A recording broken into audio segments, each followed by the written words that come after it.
好，我係窿仔。我而家所在嘅位置咧係位於騰衝市區嘅一個墓園，叫做國殤墓園。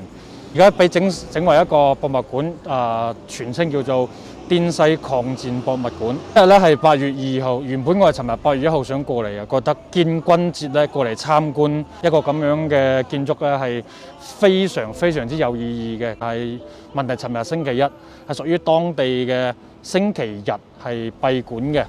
所以就入唔到嚟，有少少遺憾。而家入咗入口之後咧，首先我哋面對嘅就係呢個一口警鐘。佢哋睇下簡介先，都快有成100年嘅歷史㗎啦。呢個國殤墓園嗱，呢度有一個警鐘碑記，100年國恥。跟住呢個咧係叫做倭寇，倭寇指嘅就係日本鬼。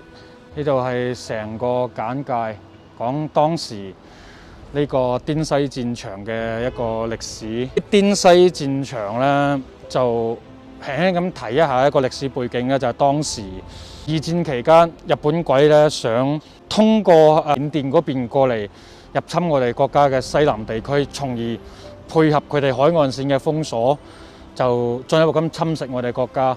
侵佔我哋國家，當時佢哋已經將騰衝已經係攻佔咗、淪陷咗嘅。後尾遠征軍呢個提咗個詞叫遠征軍咧，係第二次再重新組織兵馬，跟住從緬甸嗰邊殺入嚟，打咗一場好長嘅持久戰。當時喺騰衝嘅呢個戰役咧係非常之慘烈嘅，我哋國家嘅士兵咧犧牲咗15000個人。跟住消滅咗佢哋6000個日本士兵，就成功咁收復咗騰衝。呢個就係大概嘅歷史背景啦。就係呢個墓園係為咗紀念當時英勇犧牲嘅嗰啲士兵而起嘅。我覺得嚟到騰衝啊，你好多地方啊，咩火山公園啊、熱地啊、咩嗰啲可以唔去，但係呢一個國殤墓園咧一定要嚟。身為一個中國人，愛國嘅中國人啦，一定要銘記歷史，知道我哋國家嘅歷史。見唔見到嗰4個大字啊？勿忘國恥。作為一個中國人，千祈唔好忘記我哋以前國家有咁樣嘅一段歷史，要銘記歷史，唔背當自強。要知道，如今我哋嘅小康生活啊、和平啊各方面咧，都係嚟之不易嘅，都係靠以前嘅革命先輩一寸山河一寸血換翻嚟嘅，所以一定要好好地珍惜。我個人認為咧，其實而家啲家長咧，唔一定話要帶啲小朋友去啲咩遊樂場啊、咩地方度玩，應該多啲嚟一啲咁樣嘅地方，可以現場實景咁教佢知道一啲我哋國家嘅歷史啊、背景啊，係經歷過點樣嘅一啲艱辛磨難而得嚟今日嘅生活嘅。呢啲係有非常之好嘅教育意義嘅。依家你哋留意下呢個博物館上方咧，有好多嗰啲擺到好整齊嘅一啲係咩嚟嘅？我放大俾你哋睇下，全部都係頭盔，全部都係當時仲保存得比較完整嘅抗戰士兵嘅頭盔。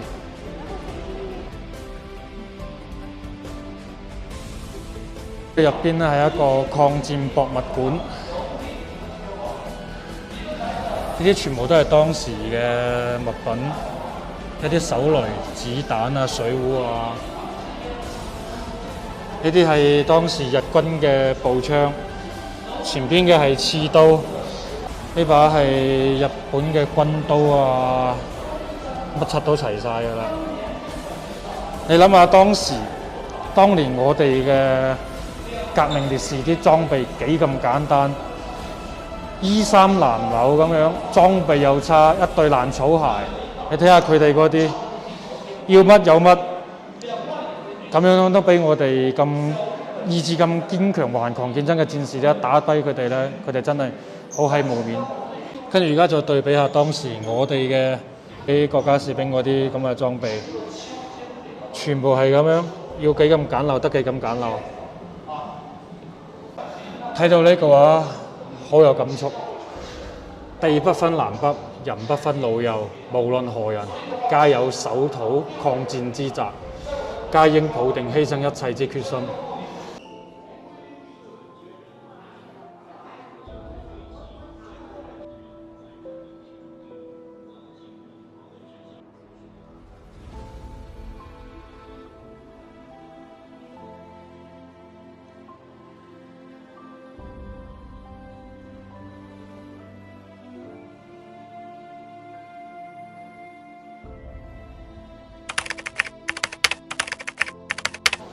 已經參觀完入邊嗰個博物館，越睇心情越沉重。特別係去到嗰個當時日本鬼嗰啲咩毒氣彈啊、人體試驗嗰個展廳嘅時候咧，真係非常之火滾。呢度就係中國遠征軍嘅名錄場。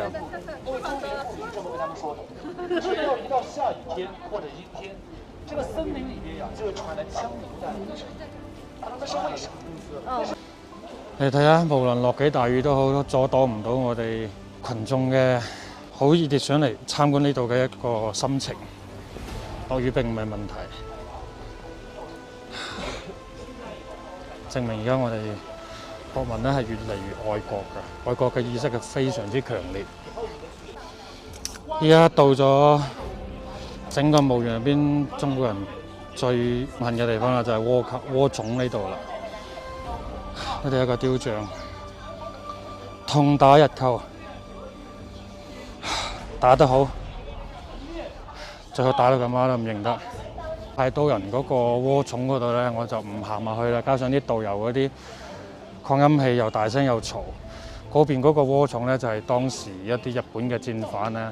反手綁住跪低嘅面向我哋嘅烈士嘅陵墓嘅，等佢哋永世都同我哋國家同我哋啲烈士懺悔。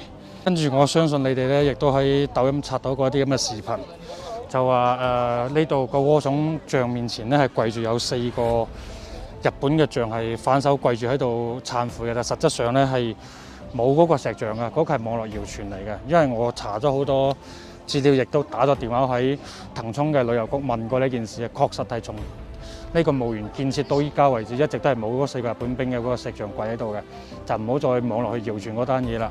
但係咧，亦都有一個傳聞，就係當時一間日本好大嘅企業咧，就想出資10億人民幣投資呢邊，就有一個要求，就想將佢哋鍋冢入邊嗰啲屍骨帶翻去。但係我哋當地政府，騰衝當地政府一聽到，第一時間一口拒絕。就我相信呢件事係真嘅，因為我哋中國人係非常之有骨氣嘅，冇可能會因為無論你幾多錢都好，有人投資咗啲錢咧，就會原諒你哋會允許你將嗰啲屍骨帶翻走，係冇可能嘅。就係要佢哋永遠生生世世都跪喺度向我哋嘅先烈懺悔，係絕對冇可能會應承嘅。